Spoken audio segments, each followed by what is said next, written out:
Shalom Sidang Jemaat GTI Bukit Zaitun Surabaya. Kali ini GTI Bukit Zaitun akan mengadakan acara khusus yaitu Special Moment Malam Natal 2020. Acara ini dapat kita ikuti secara online pada hari Kamis 24 Desember 2020 mulai pukul 6 sore hingga 7:15 malam. Tentunya dengan rangkaian acara-acara yang menarik seperti Praise and Worship atau pujian dan penyembahan menyambut lahirnya Sang Juru Selamat ke dalam dunia.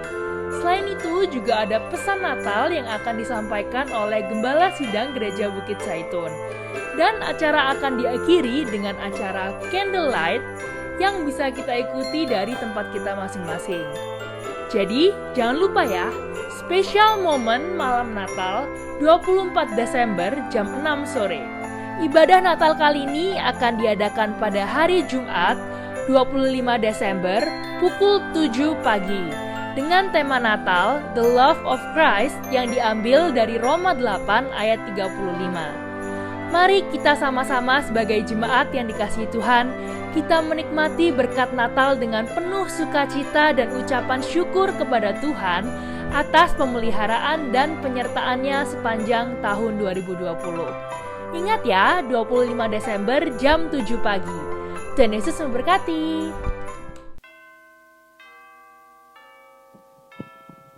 Puji Tuhan.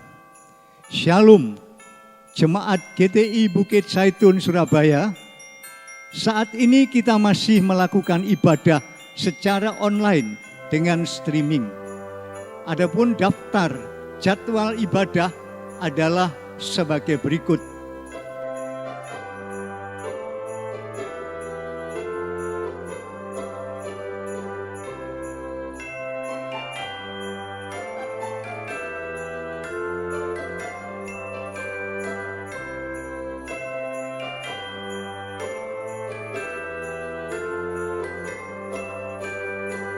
Persekutuan sel diadakan secara online dengan menggunakan aplikasi Zoom, Google Meet, dan aplikasi lain. Untuk informasi lebih lanjut, saudara bisa menghubungi pimpinan PS masing-masing atau pada kantor gereja di nomor 031 531 2222. Sekolah Alkitab Elisa saat ini mengadakan proses pembelajaran secara tertulis lewat online. Bagi saudara yang rindu untuk mengerti lebih banyak kebenaran firman Tuhan, silakan mendaftar melalui link yang tersedia di bawah ini.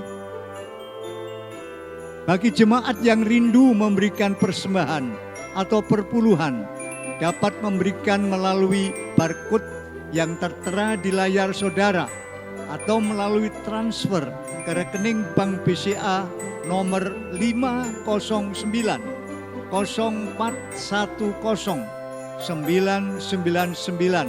atas nama Jemaat GTI Bukit Zaitun Surabaya. Untuk memutuskan mata rantai penyebaran virus COVID-19, dihimbau kepada seluruh jemaat agar senantiasa mengikuti protokol kesehatan dengan selalu menggunakan masker, sering mencuci tangan, menjaga jarak, dan hindarilah kerumunan. Saudara-saudara, mari kita mempersiapkan hati dan pikiran untuk menerima berkat firman Tuhan saat ini. Kita sedang melakukan ibadah secara online, bukan sedang nonton ibadah. Sebab itu, mari kita tetap menjaga suasana hadirat Tuhan di tempat kita masing-masing. Terakhir, saya ucapkan selamat beribadah. Tuhan Yesus memberkati kita semua. Haleluya. Amin. Shalom, saudara-saudara yang dikasihi Tuhan. Kita hari-hari ini berada di penghujung tahun 2020, tepatnya di bulan Desember. Ya, saya secara pribadi dan keluarga mengucapkan selamat Natal kepada saudara-saudara yang merayakan Natal, juga setiap saudara yang mendengarkan streaming ini, saya juga mengucapkan Natal, saudara. Kita akan melihat kali ini satu tema, yaitu Bethlehem di hatiku. Kita akan lihat tema ini karena satu tema ini buat saya sangat berkesan, ya, di mana cerita tentang kelahiran Tuhan Yesus itu ditulis di dua pasal yang sama, tetapi di ayat yang berbeda, yaitu di Matius pasal 2 ayat 1 sampai 11, juga di dalam kitab Lukas pasal 2 ayat yang ke-6 sampai ayat yang ke-12. Kita akan membaca lebih dahulu, memang agak panjang, tetapi kita akan baca ayat itu di dalam kitab Matius pasal 2 ayat yang pertama sampai ayat yang ke-11. Matius pasal 2 ayat 1 sampai 11. Sesudah Yesus dilahirkan di Bethlehem, di tanah Yudea pada zaman Herodes, datanglah orang Majus dari timur ke Yerusalem dan bertanya-tanya, di manakah dia, raja orang Yahudi yang baru dilahirkan itu? Kami telah melihat bintangnya di timur dan kami datang untuk menyembah dia. Ketika Herodes mendengar hal itu, terkejutlah ia beserta seluruh Yerusalem. Maka dikumpulkannya semua imam kepala dan ahli Taurat bangsa Yahudi, lalu dimintanya keterangan dari mereka di mana Mesias akan dilahirkan. Mereka berkata kepadanya, di Bethlehem, di tanah Yudea, karena demikianlah ada tertulis dalam kitab Nabi, dan engkau Bethlehem, tanah Yehuda, engkau sekali-kali bukanlah yang terkecil di antara mereka yang memerintah Yehuda, karena daripadamu akan bangkit seorang pemimpin yang akan menggembalakan umatku Israel. Lalu dengan diam-diam Herodes memanggil orang-orang Majus itu dan dengan teliti bertanya kepada mereka, bila mana bintang itu tampak? Kemudian ia menyuruh mereka ke Bethlehem, katanya, pergi dan selidikilah dengan seksama hal-hal mengenai anak itu, dan segera sesudah kamu menemukan dia, kabarkanlah kepadaku supaya aku datang menyembah dia. Setelah mendengar kata raja itu, berangkatlah mereka dan lihatlah bintang yang mereka lihat di timur itu mendahului mereka dengan tiba dan berhenti di atas tempat di mana anak itu berada. Ketika mereka melihat bintang itu, sangat bersukacitalah mereka. Maka masuklah mereka ke dalam rumah itu dan melihat anak itu bersama-sama Maria ibunya, lalu sujud menyembah dia. Mereka pun membuka tempat harta bendanya dan mempersembahkan persembahan kepadanya, yaitu emas, kemenyan, dan mur. Sebelum kita masuk lebih jauh, kita akan menyanyikan satu lagu, saudara.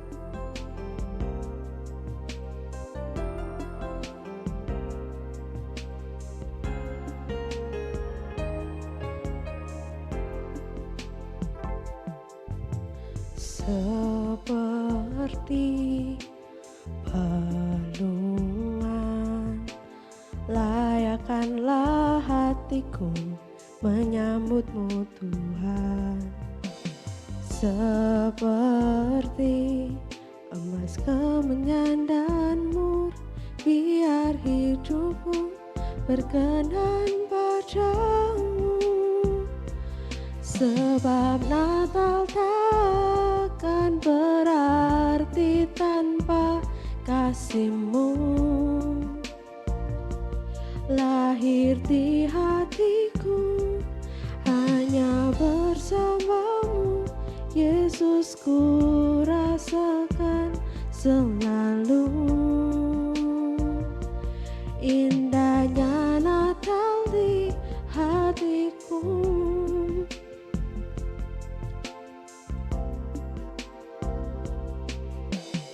Seperti palungan, layakkanlah hatiku menyambutmu Tuhan. Seperti emas, kemenyan, dan mur, biar hidupku berkenan padamu. Sebab Natal takkan berarti tanpa kasih-Mu. Lahir di hatiku hanya bersamamu, Yesus, ku rasakan selalu. Indahnya Natal di hatiku,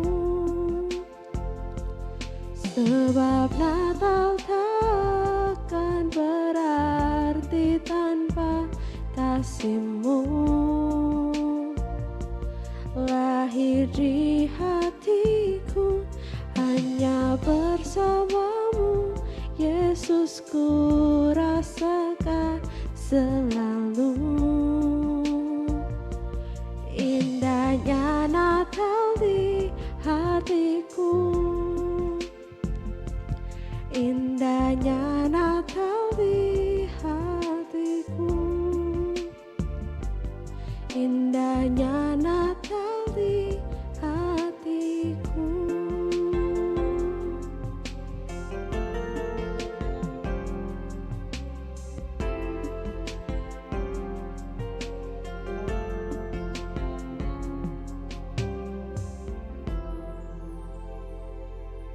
Puji Tuhan.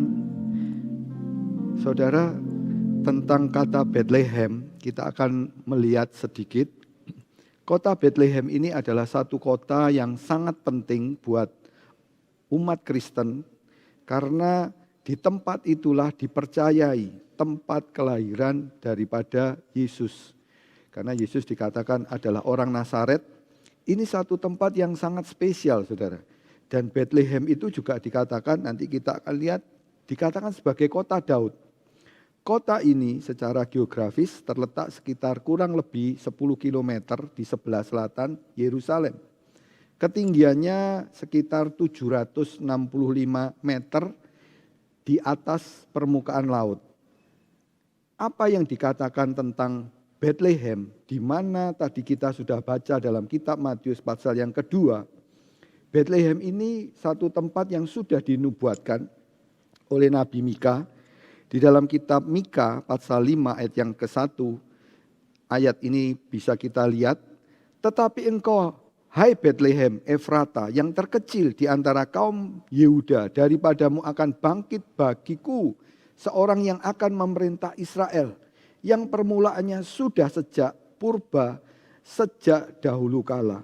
Ini cerita tentang di mana kelahiran Tuhan Yesus ada di Bethlehem, saudara.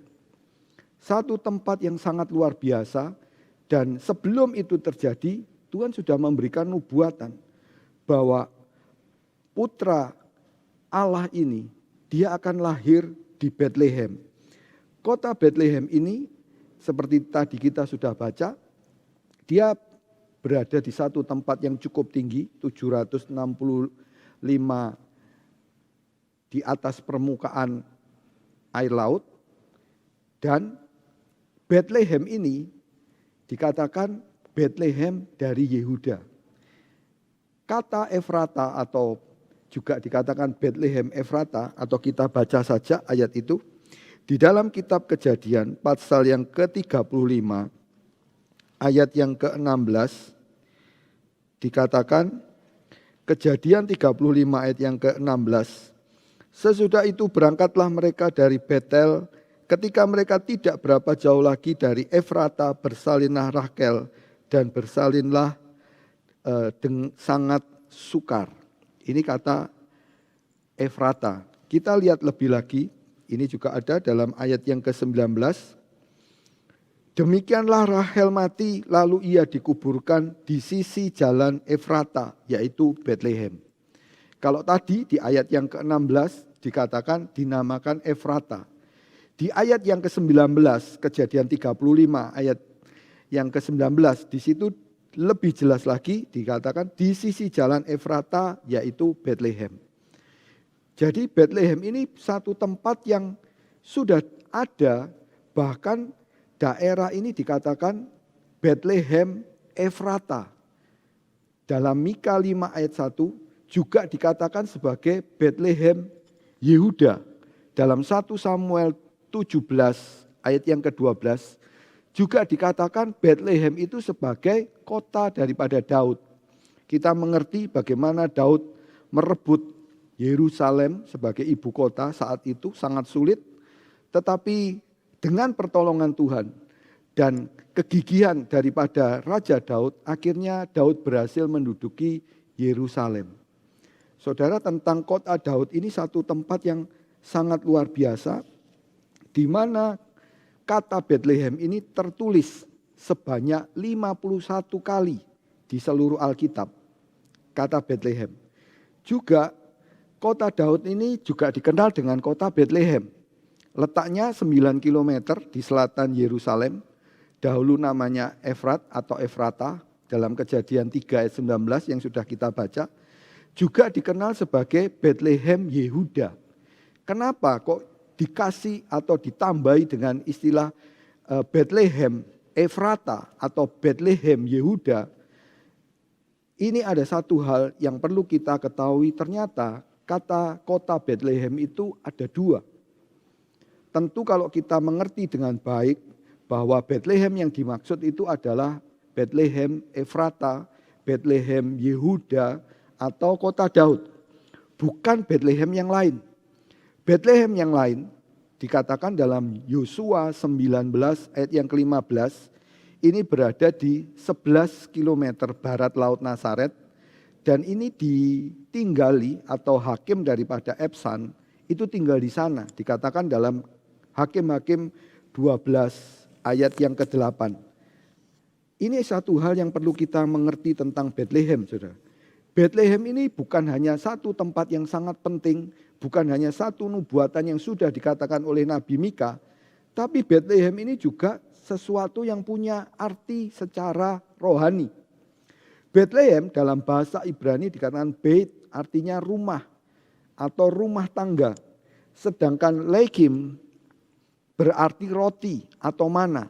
Sehingga pada umumnya Bethlehem itu menceritakan tentang rumah roti.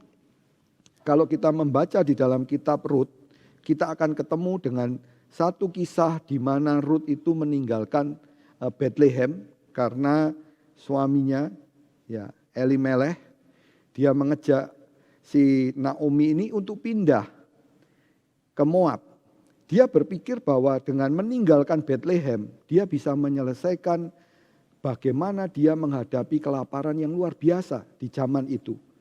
Sebenarnya kalau orang itu tinggal di Bethlehem, satu tempat bukan hanya tempat secara jasmani, tapi kita melihat tempat Bethlehem itu sebagai tempat secara rohani, di mana rumah roti, di mana kebenaran firman Tuhan itu begitu limpahnya diberikan kepada orang-orang yang tinggal di Bethlehem. Banyak orang kadang nggak mau lagi tinggal karena ada kesukaran. Tapi kita belajar untuk bisa melihat bahwa di dalam rumah roti ini Tuhan menubuatkan kelahiran daripada putra manusia Yesus di tempat itu. Banyak orang tidak berpikir bahwa tempat itu adalah satu tempat di mana Tuhan melakukan satu hal yang sangat luar biasa, karena putra manusia Yesus, anak Allah yang tunggal, itu dilahirkan di satu tempat yang dinamakan Bethlehem, saudara. Tempat ini satu tempat yang luar biasa. Secara jasmani dikatakan 8 km barat daya Yerusalem. Nah ini tadi kurang lebih, saudara. Tadi dikatakan 756, di ensiklopedia yang lain dikatakan 762 meter. Satu hal yang perlu kita ketahui di Bethlehem ini, ada satu momen yang penting. Di mana putra manusia lahir di tempat itu, dan apa yang akan terjadi sudah dinubuatkan. Kita lihat lebih lanjut. Yesus itu lahir di Bethlehem. Dicatat di dalam kitab Lukas pasal 2 ayat yang keempat dan Matius pasal 2 ayat yang pertama mencatat tentang Yesus sebagai juru selamat itu dilahirkan di Bethlehem.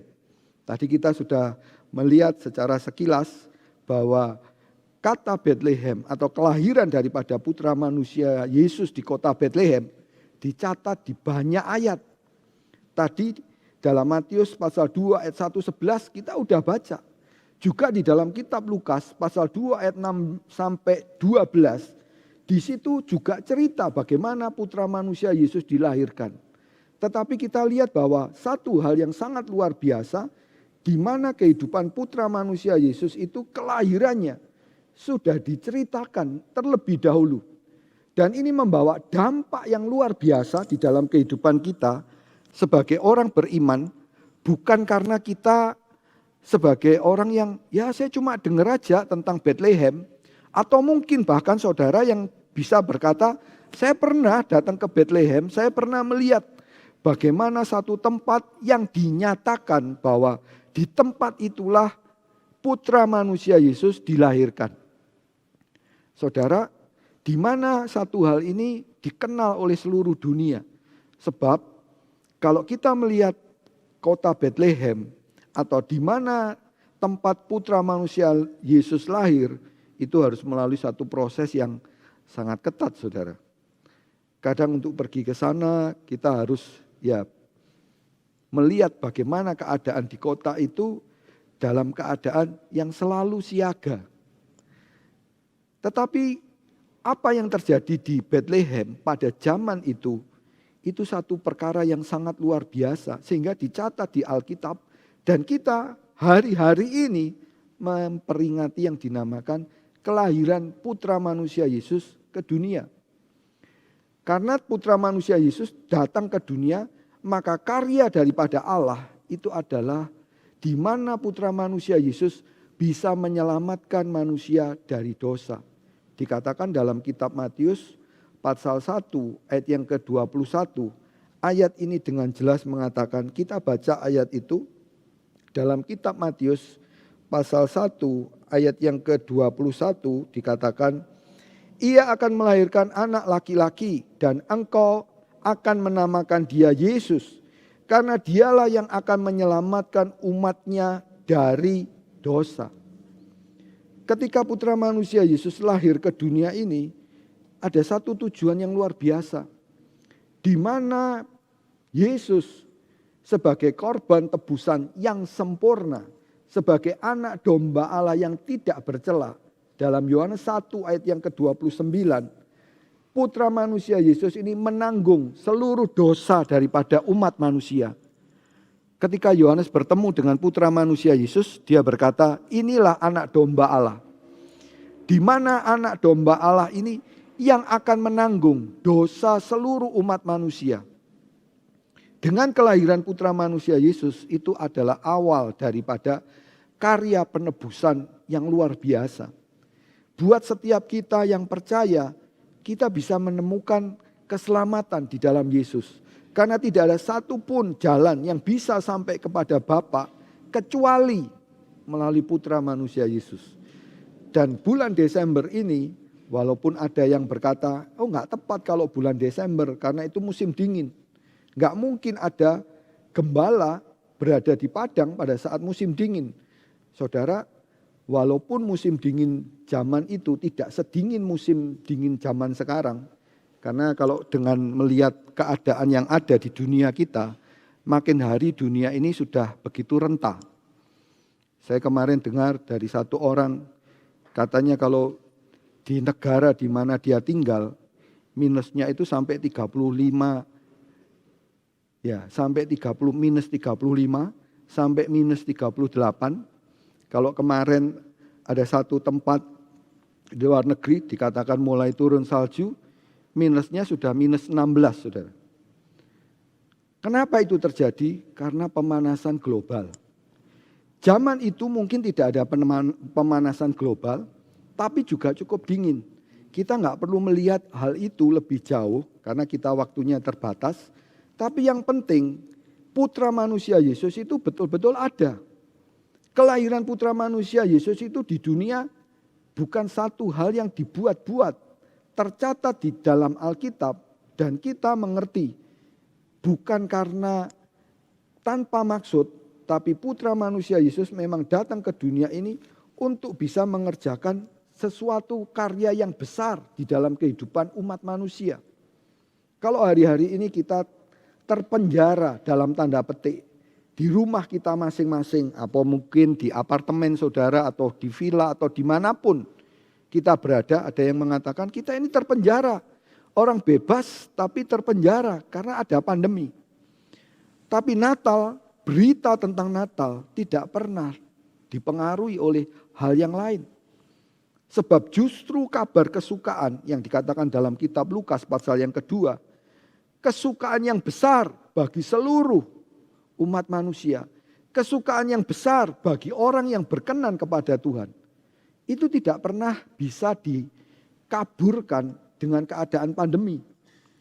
Sebab pandemi itu walaupun berlangsung, Natal itu bukan hanya kelihatan secara lahiriah. Natal itu bisa kelihatan di dalam hati kita. Sebab itu saya memberikan tema Bethlehem di hatiku.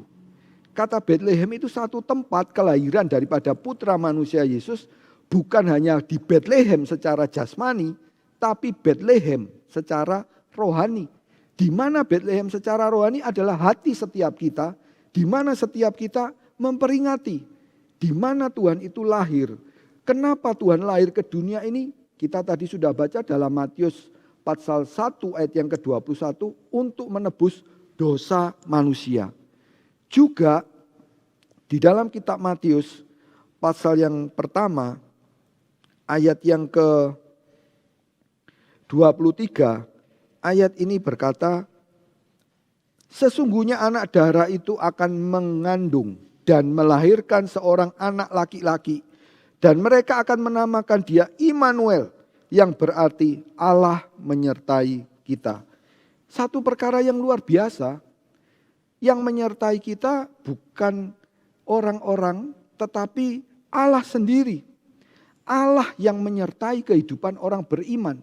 Kalau dalam kitab Rom pasal 8 ayat yang ke-31 dikatakan, kalau Allah di pihak kita, siapa lawan kita?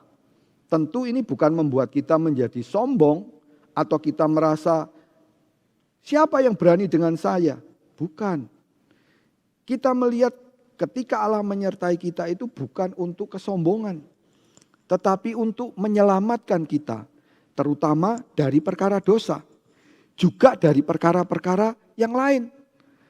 Biarpun dengan pandemi ini masih banyak orang yang masih bisa melihat Tuhan bekerja di dalam kehidupannya. Contoh yang bisa kita lihat dalam kehidupan kita, kita bersyukur kalau kita bisa melewati 2020 sampai bulan Desember, ini satu anugerah yang Tuhan berikan kepada setiap kita. Banyak orang di luar sedang bingung dengan keberadaan pandemi ini. Saya cuma dengar berita anak perempuan pertama daripada Putin, pemimpin daripada Rusia, negara Rusia, dia disuntik vaksin karena dia yakin atau Putin ini yakin dengan vaksin yang dibuat oleh negeri Rusia. Tetapi Putin sendiri, saya dengar dari berita di radio, dia tidak boleh divaksin, saudara. Ada 160 vaksin yang ada di dalam dunia ini yang sedang dicoba, yang saya dengar beberapa waktu yang lalu, dan 8 vaksin itu ada di Indonesia. Berapa waktu yang lalu vaksin diberikan sebanyak 1,2 juta dari Jerman untuk diberikan di negara Indonesia atau di negara kita, mungkin itu dibeli. Banyak orang bingung apa yang harus dikerjakan.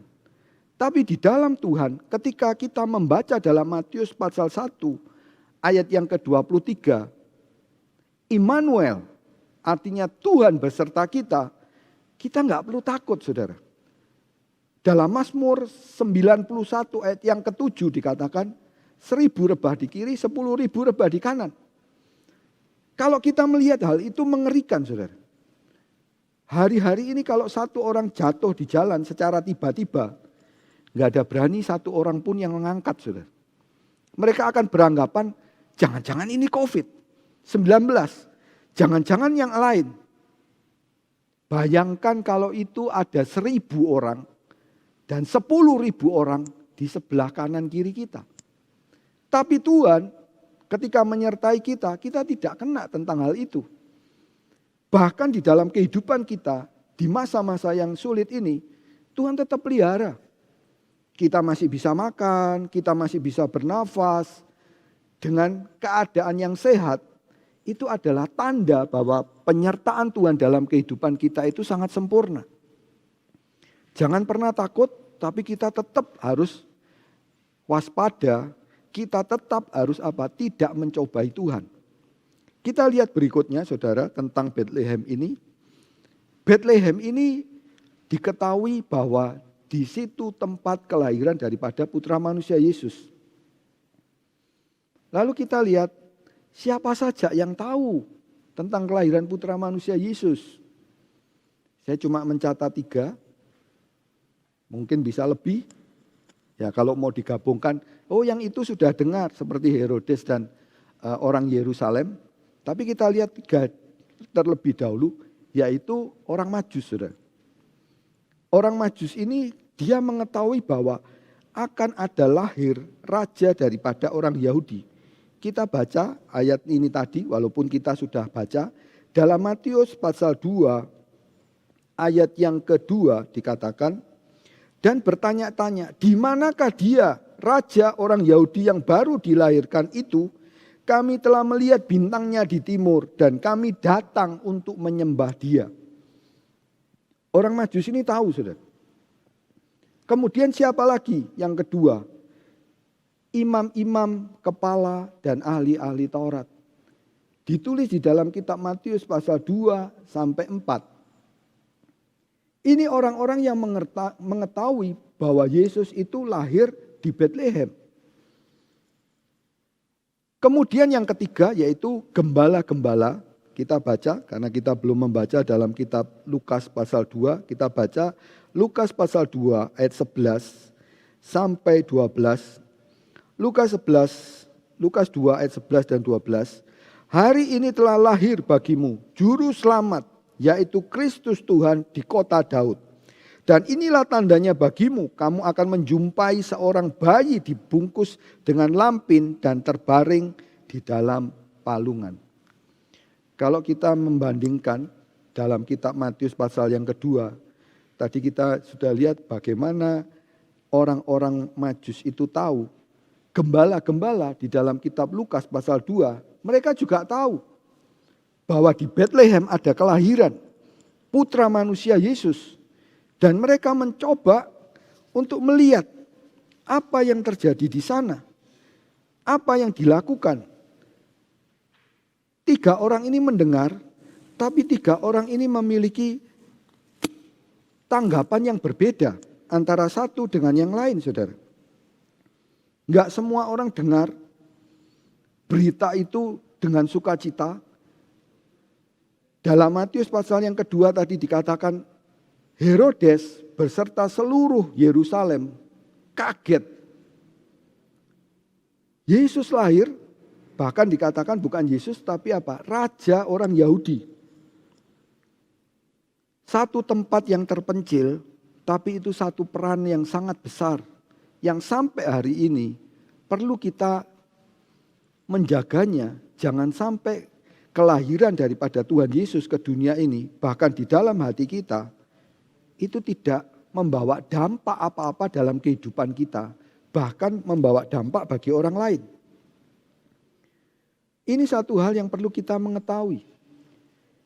Kita lihat lebih lanjut.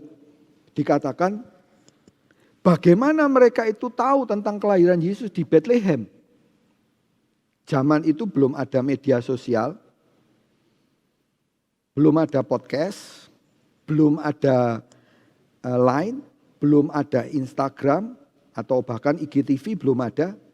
Tapi orang Majus ini dia tidak diceritakan bagaimana dia mendapatkan berita tentang kelahiran putra manusia Yesus. Tetapi dia tahu, saudara. Dalam kitab Matius pasal 2 dia bisa berkata, mana raja orang Yahudi yang baru lahir. Berarti dia mengerti bahwa putra manusia Yesus itu lahir atau dilahirkan di kota Bethlehem. Cuma ini tidak semua orang bisa tahu. Yang kedua, imam-imam kepala ini dia tahu sebab apa? Dia mengerti tentang kebenaran firman Tuhan. Dia mengetahui bahwa kelahiran daripada putra manusia Yesus ada di Bethlehem. Pada waktu orang Majus datang ke Herodes untuk menanyakan di mana raja orang Yahudi itu lahir, Herodes tentu memanggil orang yang mengerti dengan baik. Siapa yang dipanggil? Ya imam-imam kepala dan ahli Taurat. Dan mereka memberikan jawaban yang tepat. Di Bethlehem, sesuai apa yang dikatakan oleh nubuatan Nabi Mika dalam Mika 5 ayat 1. Kemudian gembala-gembala, di mana dia tahu bahwa putra manusia Yesus itu lahir di Bethlehem. Dia diberitahu oleh malaikat-malaikat di sorga. Kita melihat cerita ini, ternyata bukan hanya lewat satu kebenaran firman Tuhan. Tuhan bisa berbicara. Seperti kepada orang Majus, taunya dari mana? Yang pasti orang Majus tahu. Dia bisa bertanya kepada Herodes, kepada imam-imam kepala dan ahli Taurat, lewat kebenaran firman Tuhan. Gembala mereka mendengarkan dari malaikat. Artinya dengan berbagai macam cara Tuhan bisa berbicara kepada setiap kita bahwa putra manusia Yesus, anak domba Allah, putra Allah yang tunggal, itu betul-betul hadir di dalam dunia ini, saudara. Tuhan kepingin supaya setiap kita itu tahu. Tapi sayang, tidak semua orang yang dengar kebenaran firman Tuhan kemudian memberikan tanggapan yang bagus. Mereka cuma tahu. Seperti orang ahli Taurat, seperti imam-imam kepala, dia tahu. Tapi mereka cuma mengetahui apa yang terjadi hari-hari itu. Mereka cuma bisa memberikan jawaban. Tetapi sayang saudara, banyak orang bertindak seperti itu. Tuhan Yesus tidak hadir di dalam kehidupannya. Tapi yang dia tahu, memang betul putra manusia Yesus lahir. Tapi kelahiran Yesus tidak sampai di dalam hatinya. Satu perkara yang menyedihkan kalau satu orang itu tahu tapi tidak berbuat dan tidak mendapatkan apa-apa.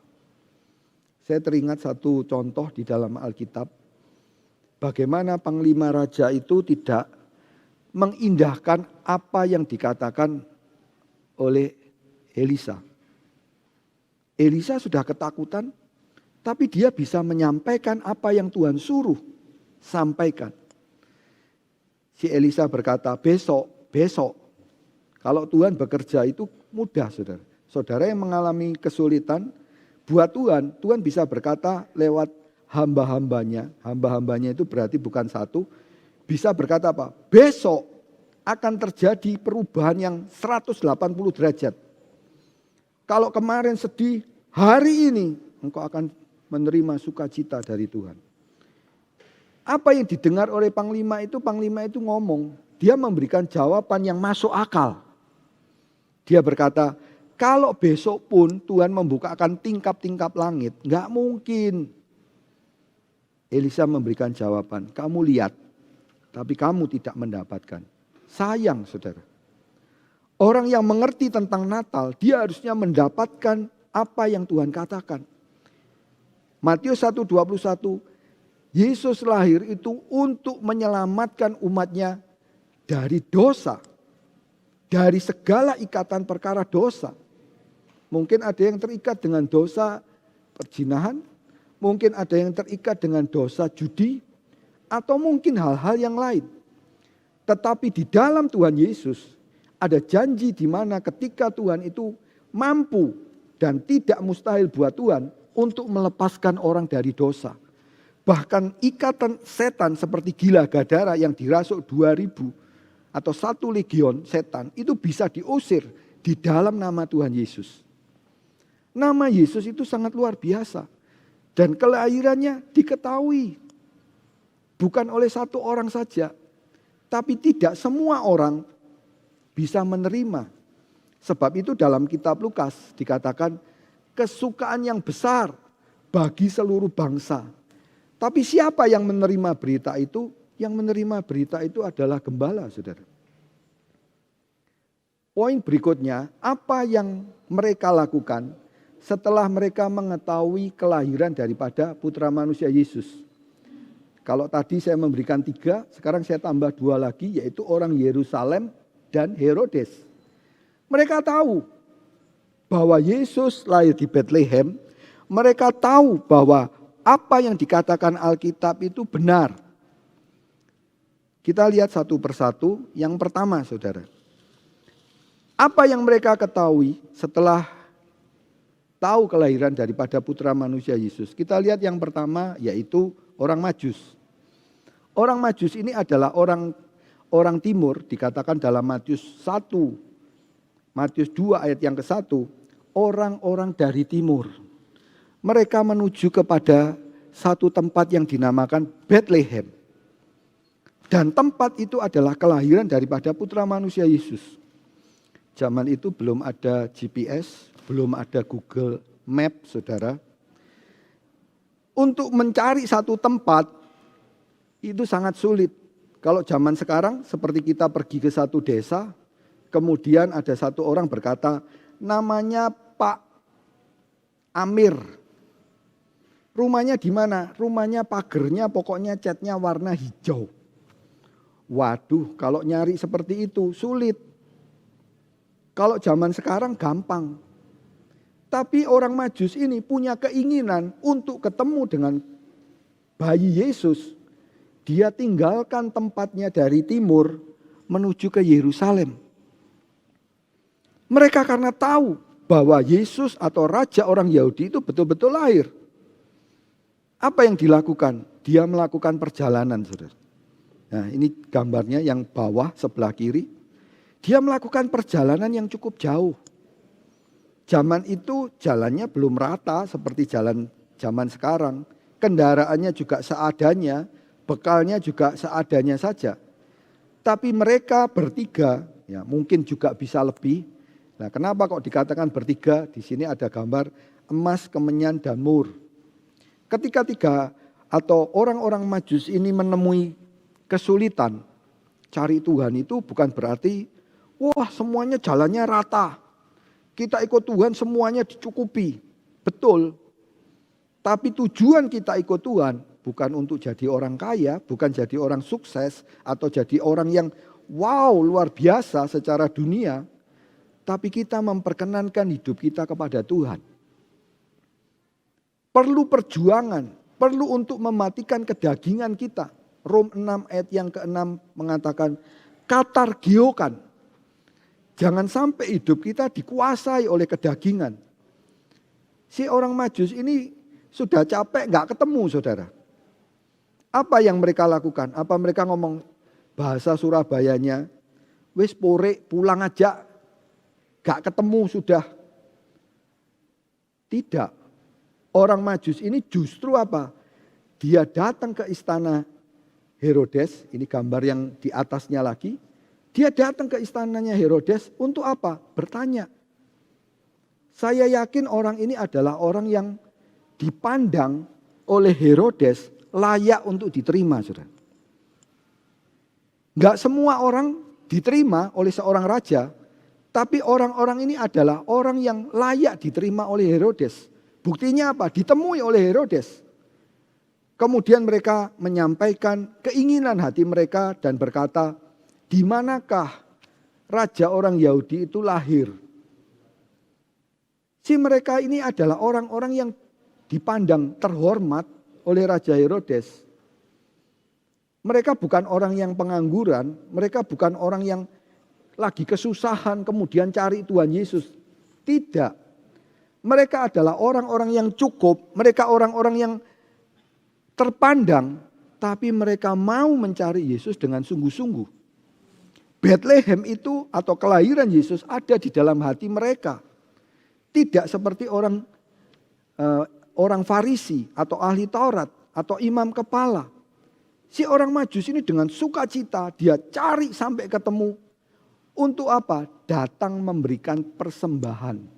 Dan dia mengatakan, aku datang untuk menyembah dia dan memberikan persembahan. Satu perkara yang luar biasa yang hari-hari ini perlu kita ingat lagi. Ketika kita mencari Tuhan, jangan kita berpikir saya dapat apa nih dari Tuhan. Saya sudah melayani Tuhan, saya sudah korban untuk Tuhan. Kalau kita mau hitung-hitungan dengan Tuhan, sebelum kita percaya, Tuhan sudah menebus hidup kita lebih dahulu. Dengan apa? Dengan darahnya yang mahal. Dengan mati di atas kayu salib. Dengan lahir di kandang. dengan keadaan yang begitu hina, dipalungan, kemudian apa? Dibungkus oleh kain lampin. Kalau kita menjadi orang Kristen, kita jangan cuma cari sesuatu yang menyenangkan, tapi carilah sesuatu yang memperkenankan Tuhan. Seperti orang Majus, dia cari sampai ketemu di mana raja orang Yahudi itu mereka mau datang dan menyembah. Luar biasa. Apakah kita sebagai orang-orang beriman di zaman yang seperti sekarang ini masih mencari kelahiran Tuhan Yesus dengan sungguh-sungguh?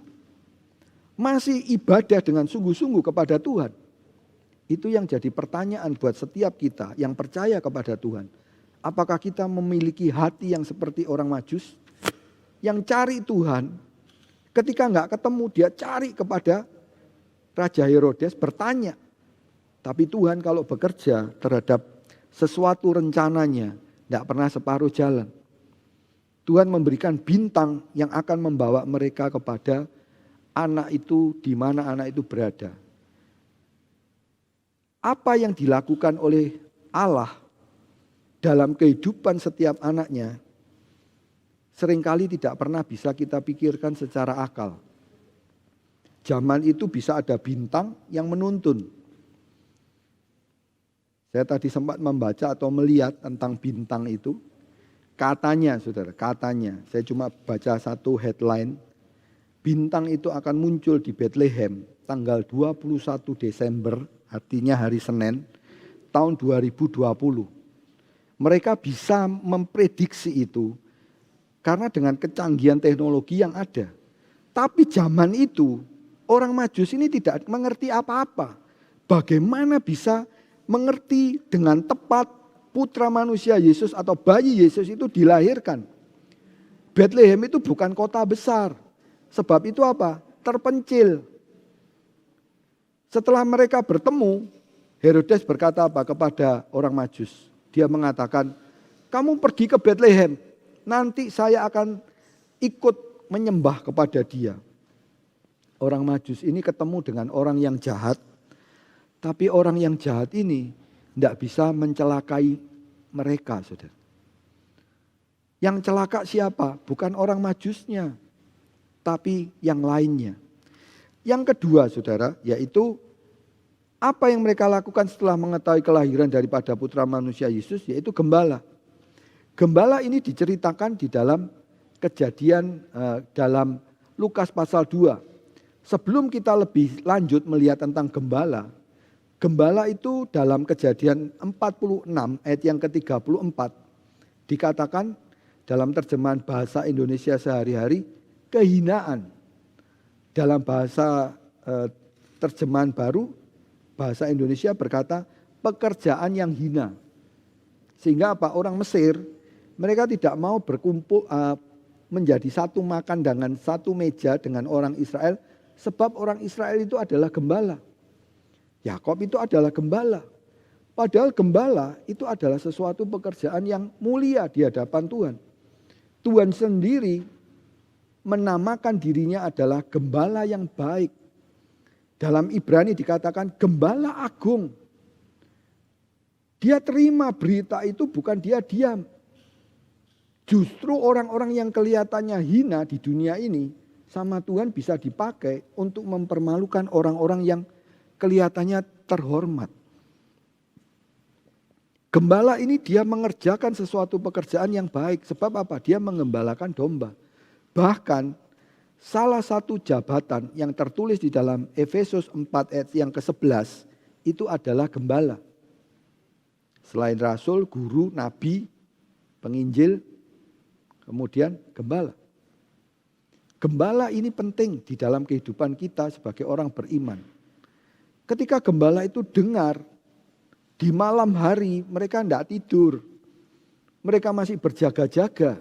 Sehingga apa? Mereka tahu kapan Tuhan berbicara tentang kelahirannya.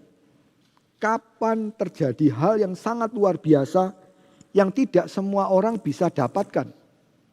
Bayangkan ini satu perkara yang dahsyat. Raja daripada orang Yahudi yang bisa membawa kesukaan yang besar bagi seluruh bangsa. Kalau hari-hari ini banyak orang bingung dengan yang dinamakan kebahagiaan. Tapi dalam Lukas tentang kelahiran putra manusia Yesus, di situ ada yang dikatakan apa? Damai sejahtera. Kita baca saja ayat itu dalam kitab Lukas pasal 2 ayat 14. Lukas pasal 2 ayat yang ke-14. Kemuliaan bagi Allah di tempat yang maha tinggi dan damai sejahtera di bumi di antara orang yang berkenan kepadanya. Ini orang-orang yang berkenan kepadanya tuh. Dia bisa menikmati kedamaian daripada Tuhan.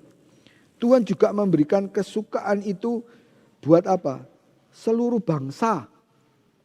Kesukaan yang besar bagi seluruh bangsa. Dikatakan dalam Lukas pasal 2 ayat yang ke-10. Sebab sesungguhnya aku memberitakan kepadamu kesukaan besar untuk seluruh bangsa. Yesus lahir ke dunia membawa dampak yang luar biasa. Di mana banyak orang mendapatkan sukacita. Biarpun dengan masa pandemi ini, kita tetap harus bisa mempertahankan atau kita tetap bisa mencari Yesus. Di dalam hati kita tetap ada kelahiran. Kita tidak pernah melupakan bagaimana Yesus lahir ke dalam dunia ini. Supaya apa? Kita ingat bahwa hanya Yesus yang bisa memberikan pertolongan. Hanya Yesus yang bisa memberikan kita melepaskan dari segala perkara dosa. Berikutnya saudara, gembala itu ketika dengar, dia tidak diam. Seperti orang Majus, dia cuma tahu. Dari mana taunya? Kita lihat tidak diceritakan di dalam Alkitab. Tapi dia cari sampai ketemu. Si gembala dia dengar dari malaikat dari sorga. Kemudian apa? Dia cari untuk apa? Melihat. Dan dia bertemu dengan Tuhan Yesus. Ada satu ayat di dalam kitab Matius pasal 7. Ya, Matius pasal 7. Ayat yang ke-7 dan ke-8. Atau kita baca Matius 7 ayat 7 aja. Ayat ini berkata, mintalah maka akan diberikan kepadamu. Carilah maka kamu akan mendapatkan.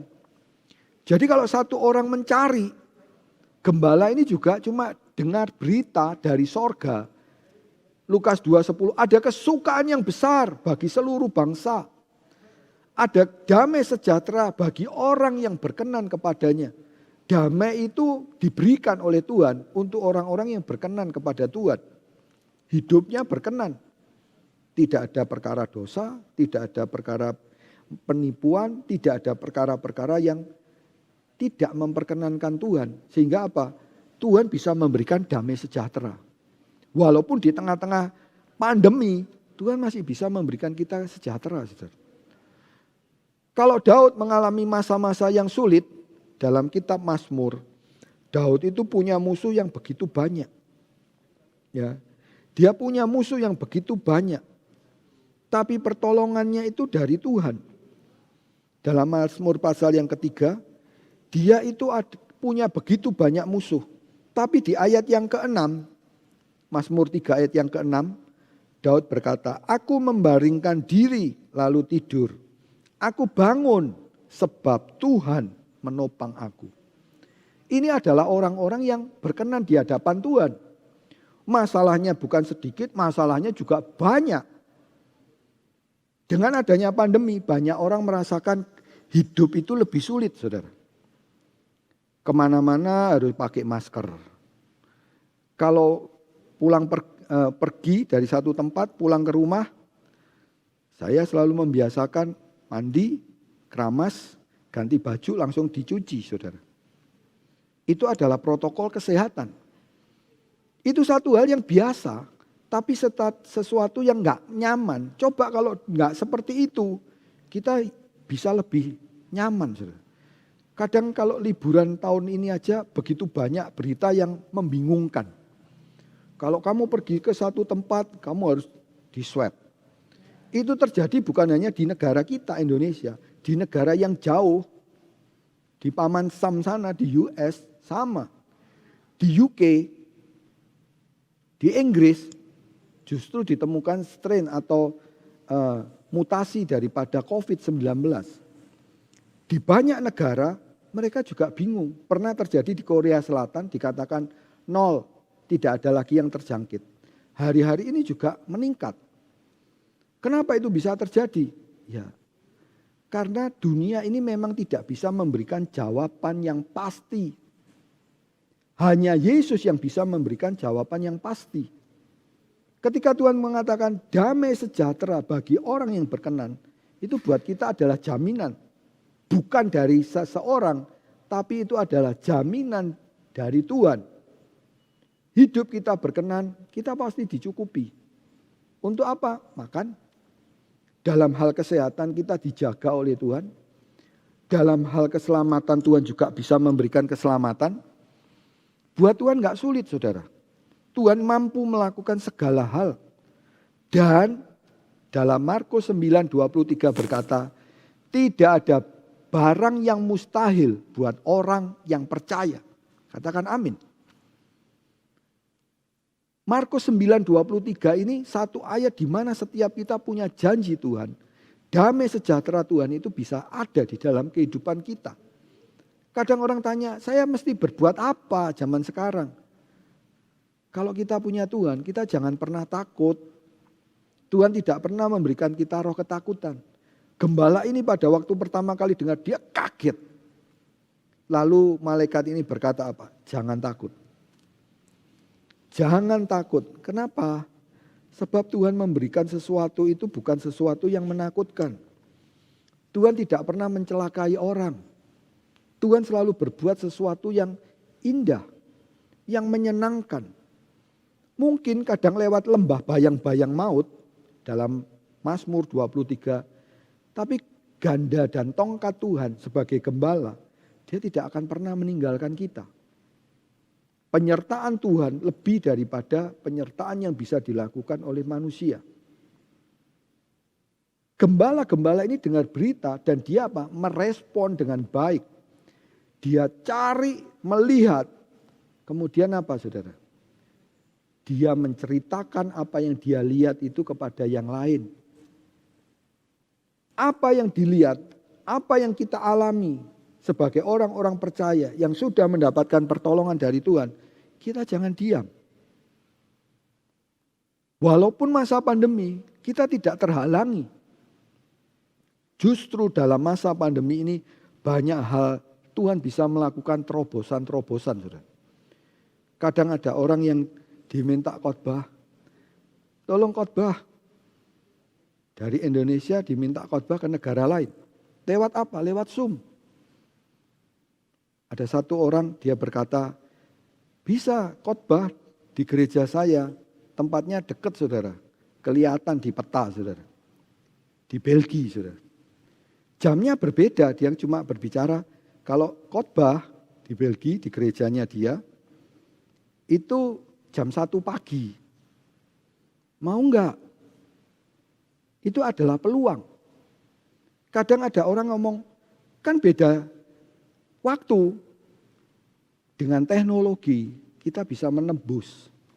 Kita bisa menjembatani waktu yang berbeda 12 jam. Di sini hari ini kan sore. Saudara. Di tempat lain mungkin sudah hampir mencapai subuh. Sudah subuh. Tapi dengan teknologi gak jadi masalah. Damai sejahtera itu jangan disimpan, tapi ceritakan kepada yang lain. Jangan pernah berhenti menceritakan tentang kelahiran Tuhan Yesus. Justru di masa-masa seperti sekarang ini, kita bisa mendapatkan kesempatan untuk bisa menceritakan kelahiran Tuhan Yesus kepada sebanyak-banyaknya orang. Dulu kalau untuk berbicara, ya mungkin ketemu dengan 20 orang.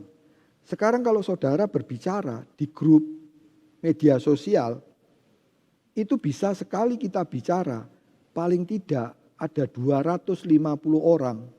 Kalau di WA setahu saya maksimalnya 257 saudara. Setelah itu harus bentuk grup yang kedua. Kalau di satunya lagi, bukan Instagram, Telegram, itu sampai mencapai 200.000 satu grup. Kita bisa berbicara tentang kebenaran firman Tuhan. Dan itu adalah kesempatan buat kita cerita. Di hari-hari Natal ini bagaimana Tuhan itu datang ke dunia ini, bukan hanya cuma datang di dunia, tapi harus sampai kebahagiaan, kedamaian, kesukaan yang besar itu masuk di dalam hati kita. Ini lihat orang yang ketiga, saudara, yaitu siapa? Imam-imam kepala dan ahli Taurat. Mereka tahu kelahiran daripada putra manusia Yesus waktu ditanya oleh Raja Herodes. Ini gambarnya Raja Herodes. Tanya kepada imam kepala, di mana raja orang Yahudi itu lahir? Dia nggak perlu buka laptopnya, dia nggak perlu buka gadgetnya. Dia langsung ngomong apa? Di Bethlehem. Si ahli Taurat ini, gambar ini menunjukkan apa? Ini loh, saya ngerti tentang Taurat Tuhan. Saya ngerti tentang kelahiran putra manusia Yesus. Tapi cuma tahu doang. Mereka nggak punya kerinduan untuk bertemu dengan Tuhan secara pribadi. Mereka cuma tahu. Mereka cuma bisa memberikan jawaban yang ditanyakan oleh seorang raja. Ini tentu kedudukan mereka juga orang yang terpandang. Sehingga apa? Seorang raja bertanya. Nggak mungkin seorang raja bertanya kepada orang yang tidak kompeten atau tidak punya kemampuan. Tapi orang-orang ini cuma tahu. Dia tidak kepingin untuk bertemu dengan Tuhan Yesus seperti orang Majus. Seperti gembala-gembala tadi. Walaupun keadaan mereka sederhana, mereka tetap mencari Tuhan. Dan apa yang terjadi? Mereka bisa bertemu dengan bayi Yesus. Satu kesukaan yang tidak bisa digantikan oleh apapun. Sedangkan ahli Taurat dan imam-imam kepala mereka tahu. Justru mereka sudah tinggal di Yerusalem. Tempatnya lebih dekat dibandingkan orang-orang Majus. Tapi mereka tidak tahu kapan putra manusia Yesus itu lahir atau raja orang Yahudi lahir di daerah mereka. Kalau satu orang ditanya Surabaya, kamu orang Surabaya? Iya. Kamu tahu nggak Tugu Pahlawan? Oh, Tugu Pahlawan itu apa ya? Orang akan ngomong, aduh bahasa Jawanya saudara. Terlalu atau kebacut.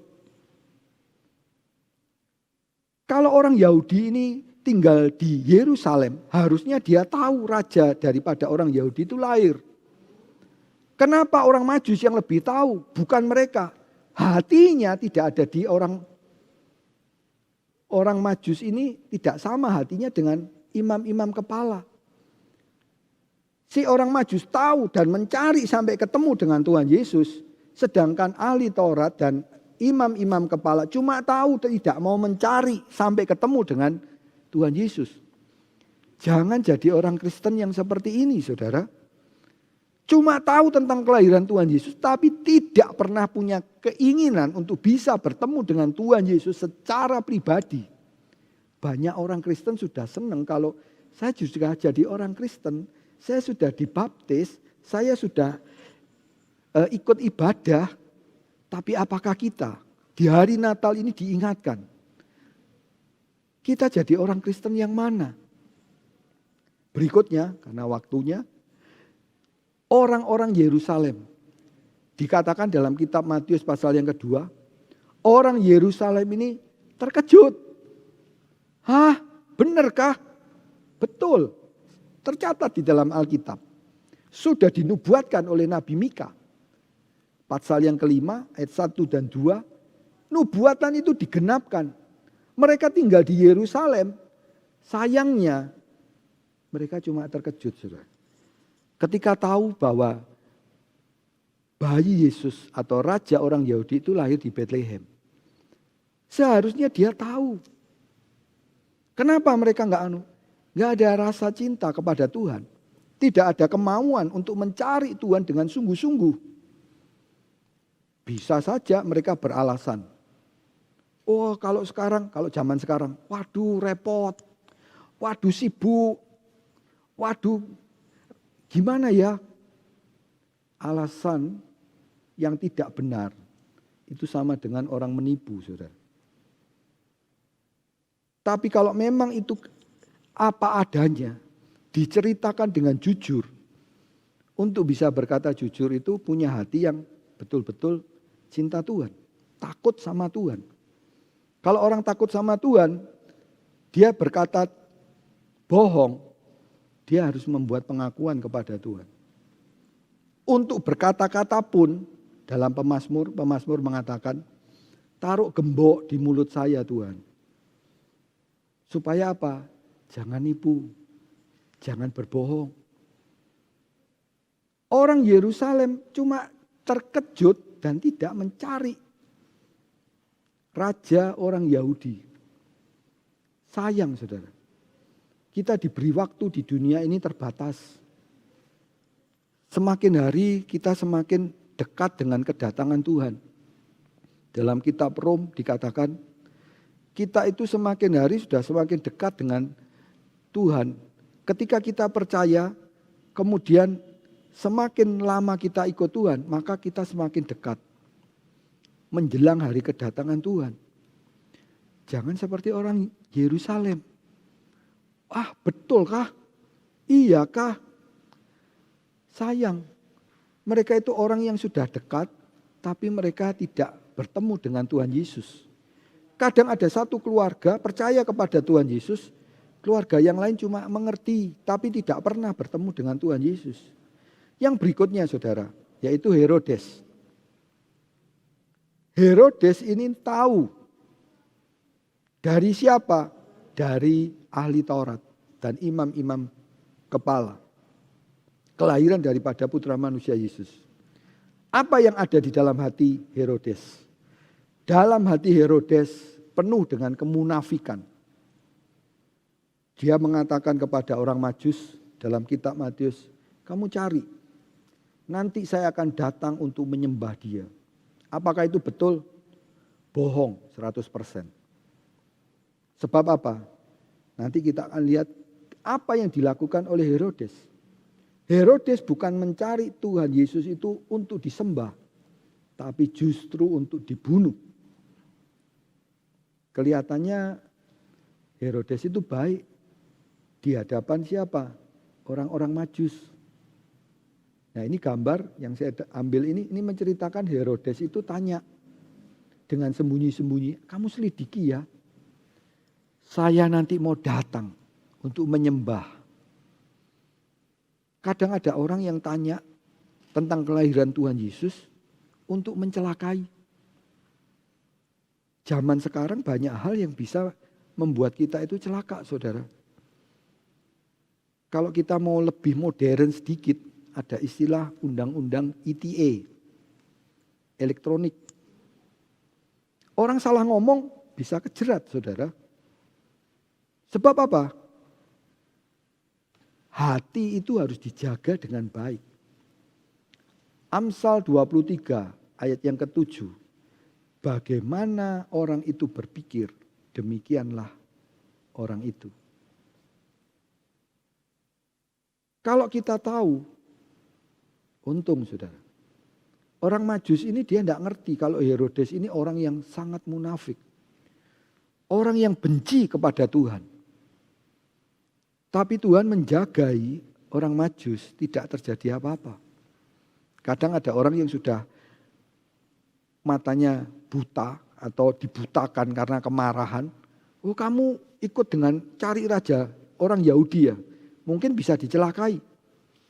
Tapi orang Majus ini tidak dicelakai. Mereka tidak dicelakai sebab apa? Tuhan yang menjaga. Ketika Daniel dimasukkan ke gua singa dalam Daniel pasal yang ke-8. Kenapa Daniel kok tidak celaka? Bukan singanya sakit gigi atau kena COVID-19 sehingga tidak doyan makan. Tapi Tuhan yang menutup mulut singa itu sehingga apa? Daniel tidak dimakan oleh singa. Si orang Majus ini dia tidak dicelakai sebab dijaga oleh Tuhan. Kalau orang mencari Tuhan dengan sungguh-sungguh, Tuhan juga akan menjagai dengan penyertaan yang luar biasa, dengan penyertaan yang sempurna. Herodes ini jahat. Dia berusaha untuk mencelakai raja orang Yahudi. Kalau imam-imam kepala dan ahli Taurat, kalau kita lihat tarik atau di pasal-pasal Matius pasal yang ke-26 saudara, tentang penyaliban Tuhan Yesus. Toh akhirnya mereka sendiri yang membawa orang-orang Yahudi.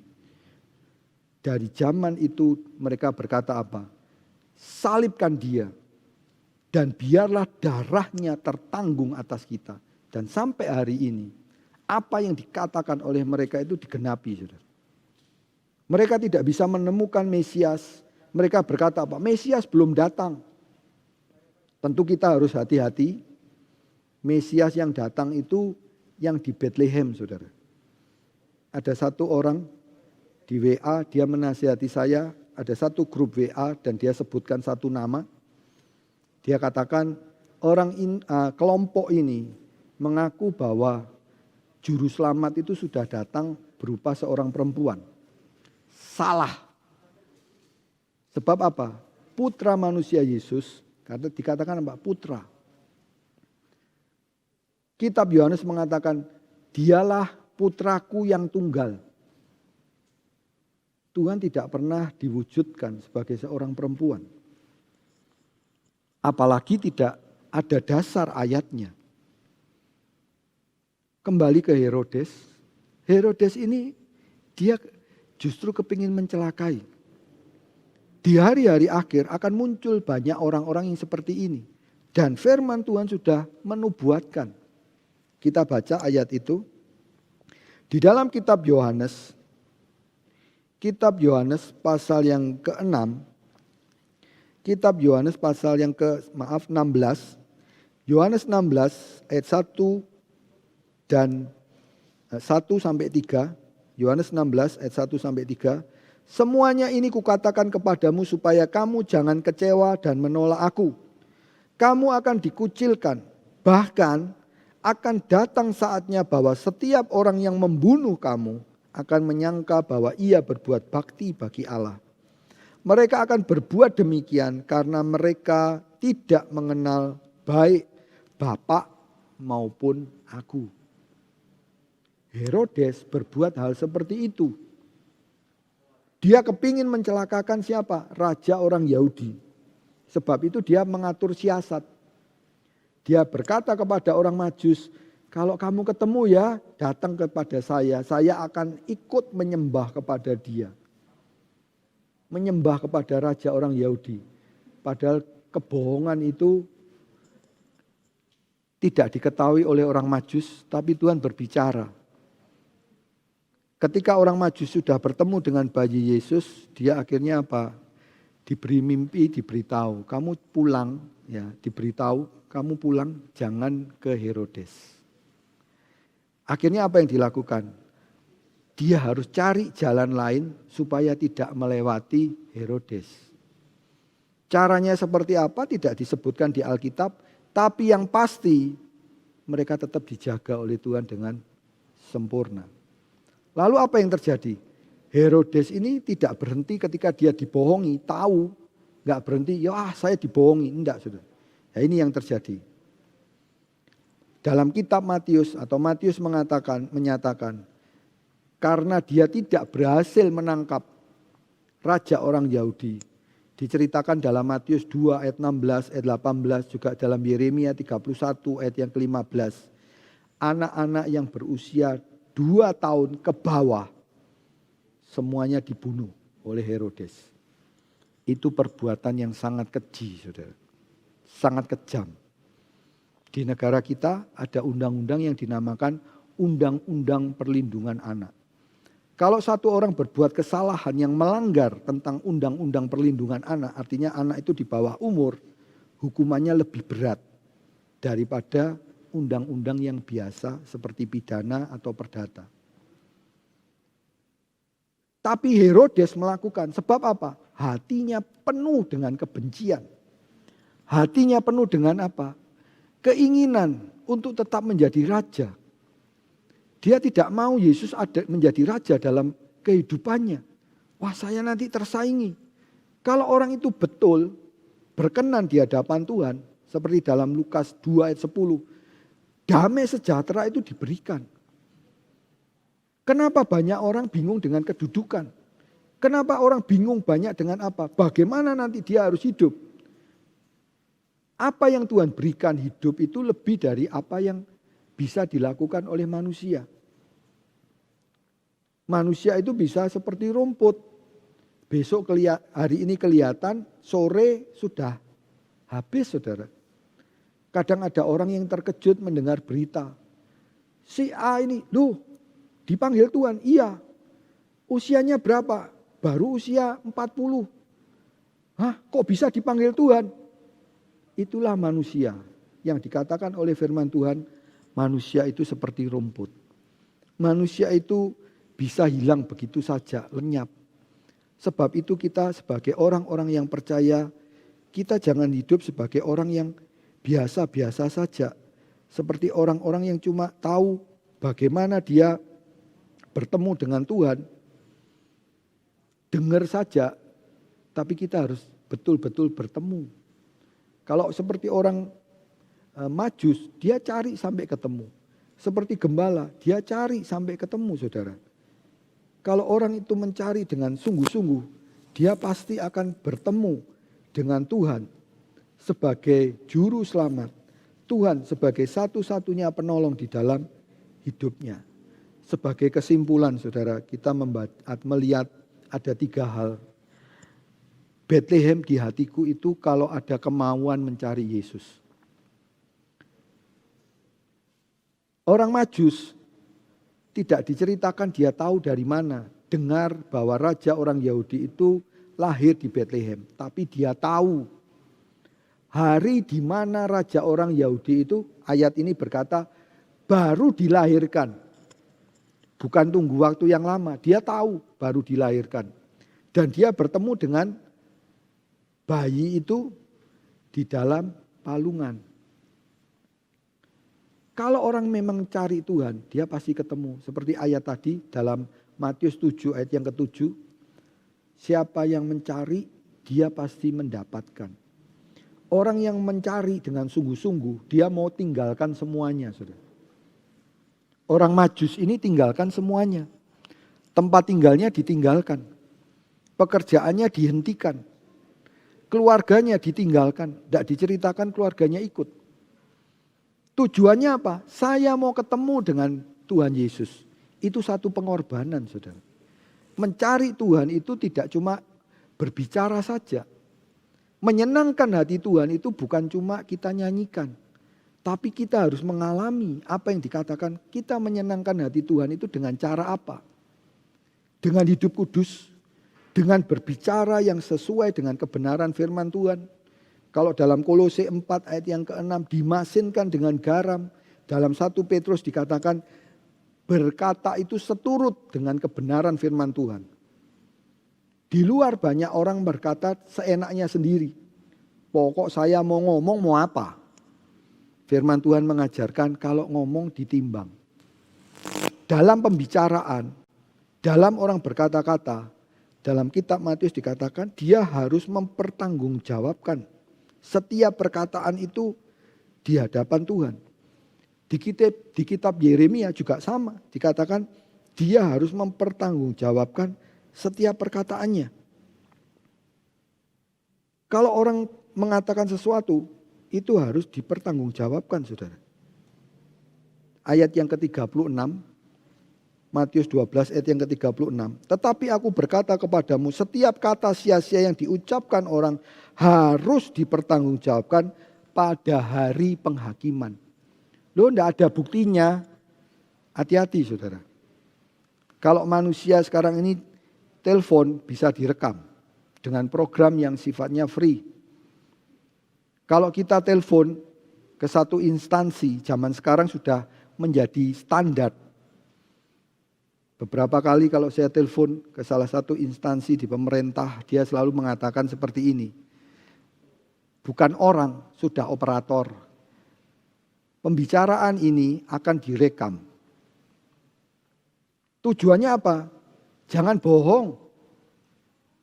Apa yang dikatakan itu harus dipertanggungjawabkan. Bahkan di di operator handphone, kalau kita telepon itu jawabannya atau ada kalimat seperti itu. Kita telepon ke sebuah bank, ada yang dikatakan setiap perkataan ini direkam. Tuhan jauh lebih canggih. Ketika kita terima telepon dengan satu aplikasi, maka telepon itu jawaban atau pembicaraan telepon itu secara otomatis akan ke-record, saudara. Saya bukan untuk menakuti saudara atau untuk mengajari saudara untuk berbuat hal yang jahat. Tetapi kita harus tahu bahwa kita itu di hadapan Tuhan jauh lebih daripada itu, saudara. Mungkin ada orang yang bisa kamuflase. Sudah kira-kira 25 tahun yang lalu saya melihat satu alat, bahkan punya satu alat itu yang bisa mengubah suara. Kalau saya sebagai seorang laki-laki dengan alat itu, maka yang keluar bukan suara laki-laki tapi seorang perempuan, saudara. Itu udah 25 tahun yang lalu. Setahu saya, mungkin bahkan sebelum atau 30 tahun saya juga nggak ngerti. Tapi 25 tahun yang lalu saya tahu alat itu dan saya punya alat itu. Tapi di hadapan Tuhan tidak bisa seperti itu. Sebab itu saudara. Yang kedua, orang yang mencari Tuhan sungguh-sungguh, Bethlehem itu ada di hatiku. Dia berani korban dan memberikan persembahan. Seperti orang Majus. Korban ini bukan hanya berupa emas, kemenyan, dan mur. Waktu. Ketika ikut ibadah, berikan waktu yang terbaik buat Tuhan. Ketika kita baca firman Tuhan, pelajari dengan baik. Simpan dengan baik. Sehingga apa? Kita bisa menikmati kebenaran firman Tuhan itu bukan menjadi satu hukuman. Tetapi menjadi satu berkat yang luar biasa dalam kehidupan kita sendiri. Dan kita bisa bagi-bagikan. Dan poin yang terakhir, Bethlehem di hatiku itu, kita harus bisa memberitakan kesukaan yang besar kepada orang lain. Jangan pernah kita menjadi orang-orang Kristen yang tutup mulut, saudara. Beritakan kesukaan Natal, kesukaan besar yang daripada Tuhan, kelahiran daripada Tuhan Yesus kepada orang lain. Jangan merayakan Natal berlebih-lebih, tetapi biarlah Natal itu ada di dalam hati setiap kita. Ada satu berita atau headline yang sempat saya lihat ketika mempersiapkan khotbah di Israel. Itu berita itu atau headline itu ditulis tanggal 13 Desember. Saudara. Mereka memperingati bahwa peringatan Natal di Bethlehem itu tidak boleh dilakukan. Ya, saya kembali lagi itu benar atau enggak, tapi itu ada satu headline yang sempat saya baca. Orang-orang orang-orang Kristen di Gaza dan di Yerusalem tidak boleh merayakan Natal, saudara. Kalau secara jasmani kita bisa terhalangi.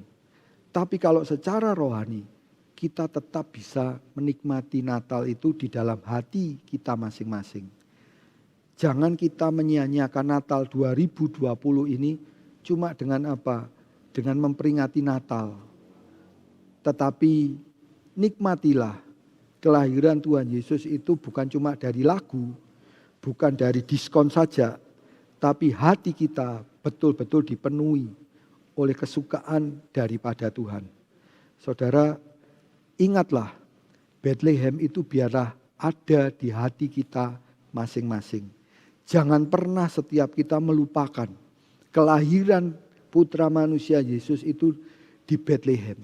Jangan pernah membiarkan kelahiran putra manusia Yesus di hati kita itu hilang begitu saja.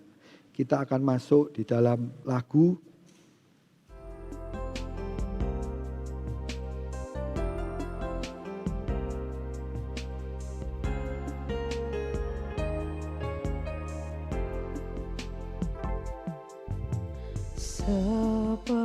Seperti balungan, layakkanlah hatiku menyambutmu Tuhan.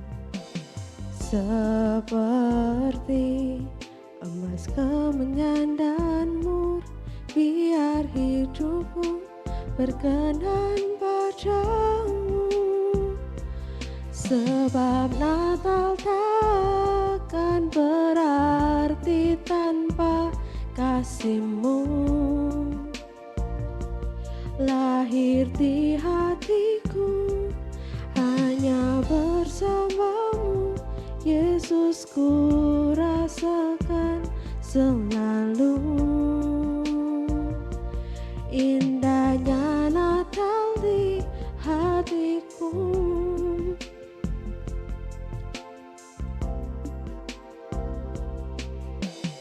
Seperti palungan, layakkanlah hatiku menyambut-Mu Tuhan. Seperti emas kemenyan dan mur, biar hidupku berkenan padamu.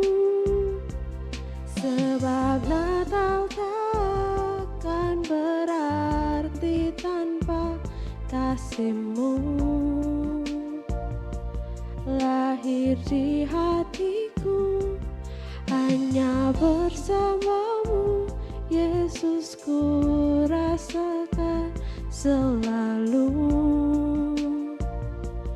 Indahnya Natal di hatiku.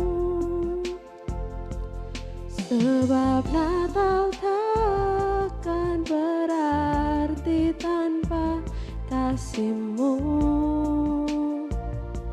Lahir di hatiku hanya bersama-Mu, Yesus, ku rasakan selalu. Indahnya Natal di hatiku. Indahnya Natal di hatiku. Indahnya Natal di hatiku.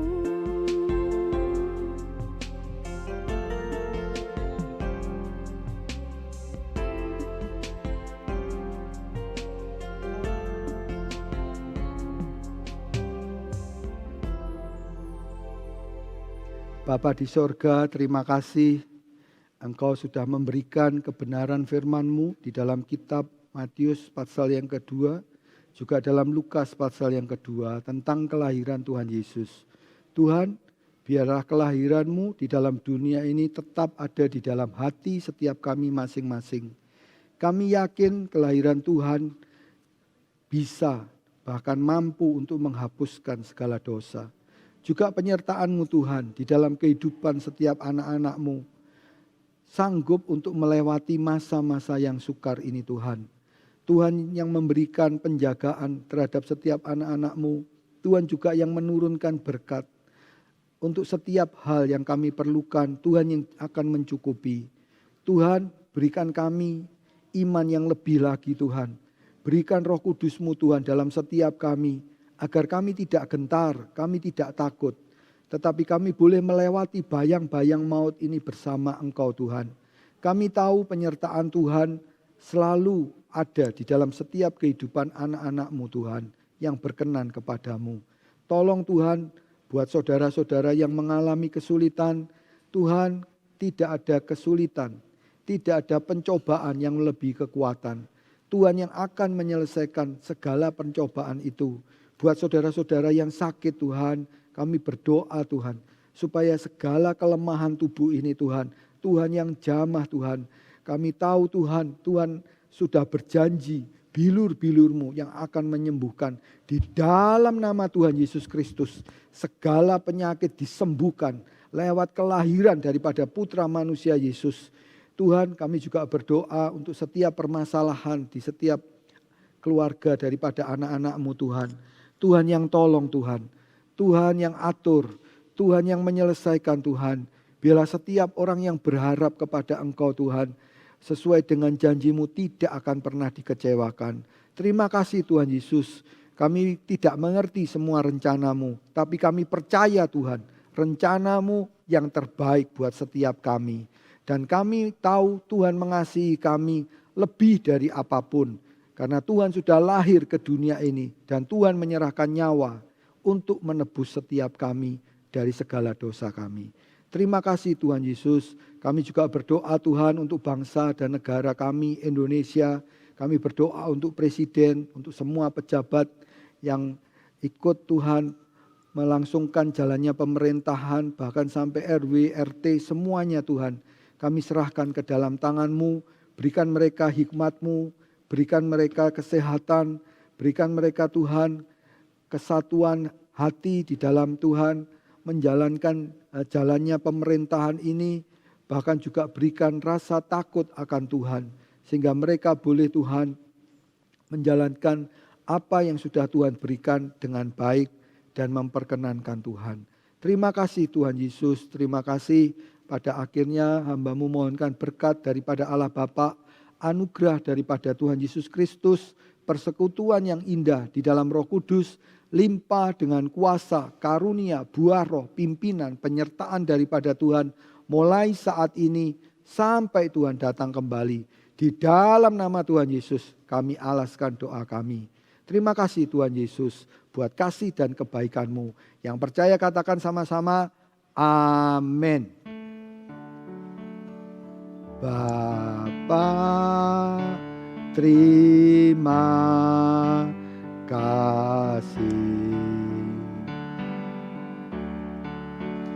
Bapa, terima kasih. Bapa di dalam surga, ku berterima kasih.